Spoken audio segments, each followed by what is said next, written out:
இசை என்பது ஒழுங்குபடுத்தப்பட்ட கட்டுப்படுத்தப்பட்ட அழகு ஒலி. இசை என்றால் இசைய வைப்பது. மனிதர்களையும் உயிரினங்களையும் இசைய வைக்கின்ற பணிய வைக்கின்ற ஓர் அழகு சாதனம் இசை. இசை மக்களின் இதயங்களை இணைக்கும் பாலம். சோகம், இன்பம், துன்பம், அச்சம் ஆகிய அடிப்படை உணர்ச்சிகளை வழங்குவது இசை.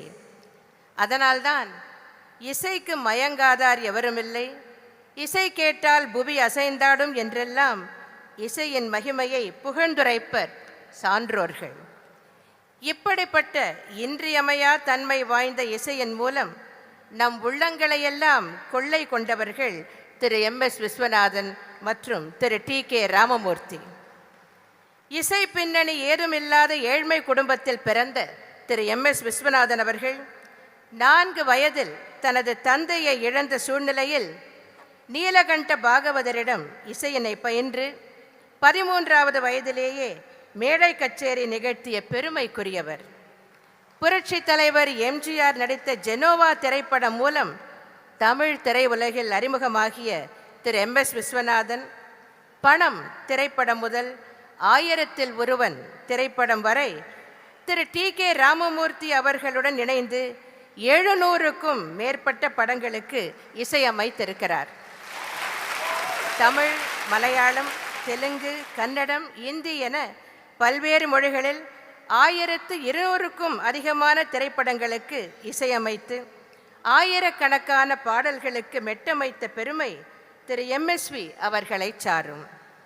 50 ஆண்டுகளுக்கும் மேலாக தமிழ் திரைப்பட உலகில் கோலோச்சு கொண்டிருக்கும் ஒரே இசையமைப்பாளர் MSV அவர்கள்தான்.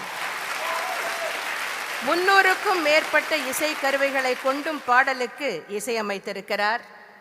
3 இசை கருவிகளை வைத்தும் பாடலுக்கு இசையமைத்திருக்கிறார் திரு MSV அவர்கள். ஹார்மோனியம், பியானோ, கீபோர்டு என 3ஐயும் பிரமாதமாக வாசிக்கும் திறன் பெற்றவர் திரு MSV அவர்கள். தனித்தன்மை வாய்ந்த தனது குரலின் மூலம் 500க்கும் மேற்பட்ட பாடல்களை பாடிய ஒரே இசையமைப்பாளர் திரு MSV அவர்கள்தான். மற்ற இசையமைப்பாளர்கள் இசையமைத்த திரைப்படங்களில் பாடிய பெருமையும் மனப்பக்குவமும் இவரை தவிர வேறு யாருக்கும் இல்லை. பிற இசையமைப்பாளர்களுடன் இணைந்தும் இசையமைத்திருக்கிறார். அந்த காலத்தில் பல இசைக்கலைஞர்களுக்கு சாப்பாட்டிற்கே வழி இல்லை. இவருடைய குழுவில் சேர்ந்தவுடன் அவர்களுக்கு சாப்பிட நேரமில்லை. வறுமையில் வாடிய பல கலைஞர்கள் இவர் மூலம் வளம் பெற்றனர். இவை எல்லாவற்றிற்கும் மேலாக தமிழ் தாய் வாழ்த்து பாடலான நீராறும் கடலுடுத்த என்ற பாடலுக்கு இசையமைத்து அனைத்து தமிழர்களின் நெஞ்சங்களிலும் நீக்கமற நிறைந்திருப்பவர் திரு MS விஸ்வநாதன் அவர்கள். நம் நெஞ்சை விட்டு என்றும் நீங்காத அளவுக்கு இசையமைப்பில் குறிப்பிடத்தக்க சாதனைகளை நிகழ்த்தியவர்களில் குறிப்பிடத்தக்கவர்கள் திரு விஸ்வநாதன் ராமமூர்த்தி இணை. இவர்கள் இசையமைத்த பல பாடல்கள் பட்டி தொட்டி எங்கும் ஒலித்து மக்களை பரவசத்திற்கு உள்ளாக்கின. ஹம்மிங், கோரஸ், பறவை இனங்களின் ஒலிகள், விசில் போன்றவற்றை மிக நுட்பமாக இசை வாத்தியங்களில் ஒன்று போல பயன்படுத்தி மக்களின் மனதை உருக வைத்து நினைவில் நிலைத்து இறுகி நிற்கும் பாடல்களை தந்தவர்கள் விஸ்வநாதன் ராமமூர்த்தி இணை. நினைவிலிருந்து நீங்காத அளவுக்கு மெல்லிசை மன்னர்களின் பாடல்கள் அனைத்தும் பிரபலமடைந்ததற்கு கதையின் தன்மை, நடிகர்கள் மற்றும் நடிகையர்களின் திறமையான நடிப்பு, இயக்குனர் மற்றும் ஒளிப்பதிவாளரின் திறமை, முக்கியமாக கண்ணதாசன், வாலி போன்ற மிகப்பெரிய பாடலாசிரியர்கள் பாடல்களை எழுதிய விதம், மிக திறமை வாய்ந்த ஈடு இணையற்ற பின்னணி பாடகர்களான P. Susheela, TM Soundararajan, PB Srinivas, S. Janaki, LR Eswari, MS Rajeswari, P. Leela, Jikki, Sirkazhi Govindarajan, Jamuna Rani, AM Raja, Balasaraswathi, AL Raghavan, Sarojini, Vani Jayaram ஆகியோர் பாடல்களை பாடிய விதம் போன்றவை காரணங்களாக இருந்தாலும் இந்த பாடல்கள் எல்லாம் இன்றும் என்றும் தமிழக மக்களின் மனதில் நீக்கமற நிறைந்திருக்கும் பாடல்களாக திகழ்வதற்கு, புகழ் பெறுவதற்கு காரணம் விஸ்வநாதன் ராமமூர்த்தி ஆகியோரின் இன்னிசையில் அமைந்தது என்பதுதான் உண்மை. எனக்கு நினைவு தெரிந்த நாளிலிருந்து நான் வளரும்போது எவ்வளவோ விஷயங்களை பார்த்து ரசித்து அனுபவித்திருக்கிறேன். காற்று, நிலவு, பூமி, கதிரவன், மரம், செடி, கொடி, மலர்கள் இவையெல்லாம் வாழ்க்கையுடன் எப்படி இரண்டர கலந்திருக்கின்றனவோ, ஒரு குடும்பத்தில் பெற்றோர்கள், உறவினர்கள் எல்லோரும் எப்படி இரண்டர கலந்திருக்கிறார்களோ, அதேபோல் விஸ்வநாதன் ராமமூர்த்தி இசையும் என்னுடன் இரண்டர கலந்துவிட்ட ஒன்று.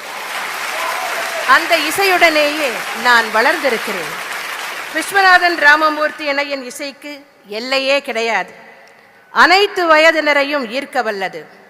1950களிலும் 1960களிலும் இவர்கள் மெட்டமைத்த பாடல்கள் இன்றும் பசுமையாக அனைவரின் நெஞ்சங்களிலும் இடம்பெற்றுள்ளன. தொலைக்காட்சிகளில் இன்றைக்கும் இசை போட்டிகள் நடைபெறுகின்றன. அதில் 10 வயது 12 வயது சிறுவர் சிறுமியர்கள் கலந்து கொள்கிறார்கள். அந்த போட்டிகளில் இந்த குழந்தைகள் பாடுவதற்கு தேர்ந்தெடுக்கும் பாடல்கள் எல்லாம் இந்த மெல்லிசை மன்னர்கள் இசையமைத்த பாடல்கள்தான். எனது தலைமுறை, அதற்கு முந்தைய தலைமுறையில் உள்ளவர்கள் எல்லாம் இவர்கள் இசையமைத்த படங்களை பார்த்திருப்பார்கள். அதில் உள்ள பாடல்களை கேட்டிருப்பார்கள். அவ்வாறு படங்களை பார்க்காமலேயே இந்த காலத்து குழந்தைகளுக்கும் விஸ்வநாதன் ராமமூர்த்தியின் இசைதான் பிடித்திருக்கிறது, அந்த ராகம்தான் பிடித்திருக்கிறது. அதனால் இவர்கள் இசையமைத்த பாடல்களை தெரிந்தெடுத்து போட்டிகளிலே பாடுகிறார்கள். நான் குழந்தையாக இருந்தபோதே புகழ் பெற்று விளங்கியவர்கள் இந்த மெல்லிசை மன்னர்கள். அப்போது தொலைக்காட்சி இல்லை, வீடியோ இல்லை, சிடி, டிவிடி, கணினி, டேப் ரெக்கார்டர் ஆகிய எதுவும் கிடையாது. ரேடியோவும் கிராமபோனும் தான் இருந்தன. இந்த காலத்து குழந்தைகளுக்கு கிராமபோன் என்றால் என்னவென்றே தெரியாது. இசைத்தட்டு ரெக்கார்ட் என்றால் என்னவென்றே தெரியாது. இப்படிப்பட்ட நவீன தகவல் தொடர்பு சாதனங்கள் எதுவும் இல்லாத போதே புகழின் உச்சியில் இவர்கள் இருந்திருக்கிறார்கள் என்றால் அது மிகவும் வியக்கத்தக்கது. இவர்களுடைய பாடல்கள் ஜனரஞ்சகமாகவும் கர்நாடக சங்கீதத்தை அடிப்படையாக கொண்டும் இருக்கும். அதனால்தான் இவர்களுடைய பாடல்கள் எல்லாம் சாகாவரம் பெற்றிருக்கின்றன. தியேட்டரில் ஒரு முறை படத்தை பார்த்தாலே அந்த பாடல்கள் எல்லாம் மனதில் பதிந்துவிடும். என் மனதில் குழந்தையாக இருந்தபோது அப்படித்தான் பதிந்து விட்டன. என் உயிர் மூச்சுள்ள வரை அந்த பாடல்கள் என் மனதை விட்டு அகலாது. சொன்னது நீதானா, சொல் சொல் சொல் என் உயிரே என்ற பாடலை கேட்கும் போதெல்லாம் பிரபல கர்நாடக சங்கீத மேதை திருமதி DK பட்டம்மாள் அவர்கள் கண்ணீர் விட்டு அழுததாக நான் கேள்விப்பட்டிருக்கிறேன். நானே பார்த்து ரசித்த ஒரு தொலைக்காட்சி பேட்டியில் வீணை காயத்ரி அவர்களிடம் உங்களுக்கு சினிமா பாடல் பிடிக்குமா என்ற கேள்வி கேட்கப்பட்ட போது அவர்கள் உடனே வீணையை எடுத்து நினைக்க தெரிந்த மனமே உனக்கு மறக்க தெரியாதா என்ற பாடலை வாசித்து காண்பித்தார்கள். அதாவது திரைப்பட பாடல்களில் நாட்டம் இல்லாத கர்நாடக இசை மேதைகளையும் தன்வயப்படுத்தியவர்கள் மெல்லிசை மன்னர்கள் விஸ்வநாதன் ராமமூர்த்தி அவர்கள். இசையால் நம்மை புது உலகுக்கு கொண்டு செல்வது போன்ற உணர்வை தந்தவர்கள் விஸ்வநாதன் ராமமூர்த்தி இணை. மெலடி யுகத்தை உருவாக்கி இனிமையையும் நவீனத்தையும் காலத்திற்கேற்ப புதுமையையும் படைத்தவர்கள். சுருக்கமாக சொல்ல வேண்டுமென்றால் இசையை இனிய திசைக்கு திருப்பி விட்டவர்கள். உலகெங்கும் உள்ள நல்ல இசையை தமிழ் சினிமாவில் புகுத்திய பெருமை இவர்களுக்கு உண்டு. இசை கருவிகளுக்கு அதிக முக்கியத்துவம் அளித்து முதலில் அதிக அளவில் இசை கருவிகளை இசையமைப்பில் பயன்படுத்திய பெருமை இந்த மெல்லிசை மன்னர்களையே சாரும். கேட்போரை ஈர்த்து இழுக்கும் வகையில் இனிமையான ஸ்ருதியினை கொண்ட பல பாடல்களை தந்தவர்கள். உலக இசையை தமிழ் இசையில் புகுத்திய பெருமையும் இவர்களுக்குண்டு.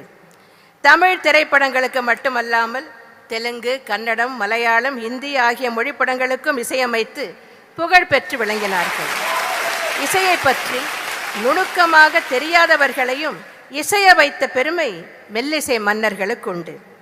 சங்கீதத்தை பற்றி நுணுக்கமாக எதுவும் தெரியாமல் சங்கீதத்தை ஒருவர் ரசிக்க முடியுமா? இந்த கேள்விக்கு திருவாடுதுறை ராஜரத்னம் பிள்ளை பல ஆண்டுகளுக்கு முன் வானொலி பேட்டி மூலம் பதில் சொல்லியிருக்கிறார். இசை ரசிகர்களை இருவகையாக பிரிக்கலாம். சங்கீத லட்சணங்களையும் நுணுக்கங்களையும் தெரிந்து கொண்டு குற்றம் குறைகள் எங்கே வரும் என்று எதிர்பார்த்து அதை விமர்சிக்கும் ரசிகர்கள் ஒரு விதம். இவர்களெல்லாம் லட்சண ஞானஸ்தர்கள். இன்னொரு விதம் சங்கீதத்தை பற்றி எதுவும் தெரியாமல் இசையை ரசிக்கும் ரசிகர்கள். இவர்களெல்லாம் லட்சிய ஞானஸ்தர்கள். இப்படிப்பட்ட ரசிகர்கள் தான் அதிகம். இவர்கள் சுலபமாய் புரிந்து கொண்டு ஆனந்தப்படும் வகையில் இசையமைக்க வேண்டும் என்கிறார் ராஜரத்னம் பிள்ளை அவர்கள். திருச்சி மலைக்கோட்டை கோயில் கும்பாபிஷேகம் மதுரை நாதஸ்வர வித்வான் பொன்னுசாமி பிள்ளை வாசித்து கொண்டிருந்தார். கம்பீர நாட்டை மல்லாரி எல்லாம் வாசித்து முடித்தவுடன் ராக ஆலாபனையை ஆரம்பித்தார். ஒரு முக்கியமான கட்டத்தில் பலே என்று ஒரு குரல் கேட்டது. அந்த பாராட்டு எங்கிருந்து வந்தது தெரியுமா? கேஸ் லைட் தூக்கி கொண்டிருந்த ஒருவர் தான் அப்படி சபாஷ் போட்டார். பல இடங்களில் இது போன்ற நாதஸ்வர இசையை கேட்டு கேட்டு ஞானமடைந்த லட்சிய ஞானஸ்தர் அந்த ரசிகர். இதை கேட்ட அந்த நாதஸ்வர வித்வானுக்கு பரமானந்தம். இதை நினைக்க நினைக்க நமக்கு சந்தோஷம் பொங்குகிறது என்கிறார் ராஜரத்னம் பிள்ளை. லட்சண ஞானஸ்தராக இருந்தாலும் சரி, லட்சிய ஞானஸ்தராக இருந்தாலும் சரி, இசையிலிருந்த ரசிகர்கள் எதிர்பார்ப்பது இனிமையையும் இன்பத்தையும் தான். தங்களது ஜனரஞ்சகமான இசையின் மூலம் லட்சிய ஞானஸ்தர்களை, அதாவது பாமரர்களை ரசிக்க வைத்ததோடு மட்டுமல்லாமல் லட்சண ஞானஸ்தர்களான இசை மேதைகளும் பாராட்டும் வண்ணம் சாதனை படைத்தவர்கள் விஸ்வநாதன் ராமமூர்த்தி இணை. இந்தியாவை எத்தனையோ அரச வம்சங்கள் ஆண்டிருந்தாலும் இந்திய வரலாற்றில் குப்தர்கள் காலத்தை தான் பொற்காலம் என்று சொல்வார்கள். The golden age of the Guptas என்பார்கள். அதுபோல விஸ்வநாதன் ராமமூர்த்தி இசையின் உச்சியிலே கொடிகட்டி பறந்த காலம்தான் இசைக்கு, திரைப்பட இசைக்கு ஒரு பொற்காலம் என்று சொல்லலாம். விஸ்வநாதன் ராமமூர்த்தி மற்றும் KV மகாதேவன் ஆகியோர் இசையமைத்த காலகட்டத்தில் வெளிவந்த படங்கள் மற்றும் பாடல்கள் ஆகியவற்றின் காரணமாகவே அந்த காலம் தென்னிந்திய திரைப்பட இசையின் பொற்காலமாக திகழ்ந்தது. இப்படிப்பட்ட புகழுக்கும் பெருமைக்கும் உரிய திரு MS விஸ்வநாதன், திரு TK ராமமூர்த்தி ஆகியோர் பல விருதுகளை பெற்றிருந்தாலும் அவர்களுக்கு தேசிய விருது, பத்மா விருதுகள் வழங்கப்படாதது உண்மையிலேயே மன வருத்தத்தை அளிக்கிறது. சென்ற ஆண்டிற்கான பத்மா விருதிற்கு இவர்களின் பெயர்களை மத்திய அரசுக்கு நான் பரிந்துரை செய்தேன். பத்ம விபூஷன் வழங்கப்பட வேண்டும் என்று நான் பரிந்துரை செய்தேன். இருப்பினும் மாநில அரசுக்கு எதிரான கருத்தினை உடைய மத்திய அரசு அதற்கு செவிசாய்க்கவில்லை. ஜனாதிபதி அவார்டு வேண்டாம், ஜனங்க அவார்டு போதும் என்று இங்கிதம் தெரிந்த சங்கீத வித்வான் MSV அவர்கள் கூறினாலும் நான் சொன்னால் இந்த விருதினை அளிக்கும் காலம் கனியும். அப்போது இவர்களுக்கு பத்மா விருதுகள் கிடைக்க செய்வேன் என்பதை மட்டும் இந்த நேரத்தில் நான் தெரிவித்துக் கொள்கிறேன். 1963ஆம் ஆண்டு விஸ்வநாதன் ராமமூர்த்திக்காக ராஜா அண்ணாமலை மன்றத்தில் ஒரு விழா எடுத்தார்கள். அந்த விழாவில்தான் இவர்களுக்கு மெல்லிசை மன்னர்கள் என்ற பட்டம் வழங்கப்பட்டது. அந்த விழாவிற்கு என்னுடைய தாயார் என்னை அழைத்து சென்றார்கள். இவர்களுக்கு ஒரு பாராட்டு விழாவை நாமும் நடத்த வேண்டும் என்று எனக்கு நீண்ட காலமாக ஆசை. அந்த ஆசை இன்றைக்கு ஜெயா டிவி மூலம் நிறைவேறி இருக்கிறது. இசையின் மூலம் ரசிகர்களின் மனங்களை கொள்ளை கொண்ட திரு விஸ்வநாதன், திரு ராமமூர்த்தியின் இனிய இசை பயணம் வெற்றி பாதையில் இனிதே தொடர வேண்டும் என்று வாழ்த்தி, இசையில் ஆர்வமுள்ள இளைஞர்களுக்கு பயிற்சி அளித்து நல்ல இசையமைப்பாளர்களை, பாடகர்களை உருவாக்கும் பணியில் நீங்கள் ஈடுபட வேண்டும் என்று கேட்டுக்கொண்டு, மத்திய அரசின் விருதுகள் நிச்சயம் உங்களை நாடி வரும் என்பதை தெரிவித்துக் கொண்டு, நீங்கள் இருவரும் நீண்ட ஆயுள் ஆரோக்கியத்துடன் எல்லா வளமும் நலமும் பெற்று பல்லாண்டு வாழ வேண்டும் என்று எல்லாம் வல்ல இறைவனை பிரார்த்தித்துக் கொள்கிறேன். அண்ணா நாமம் வாழ்க, புரட்சி தலைவர் நாமம் வாழ்க என்று கூறி விடைபெறுகிறேன். நன்றி, வணக்கம்.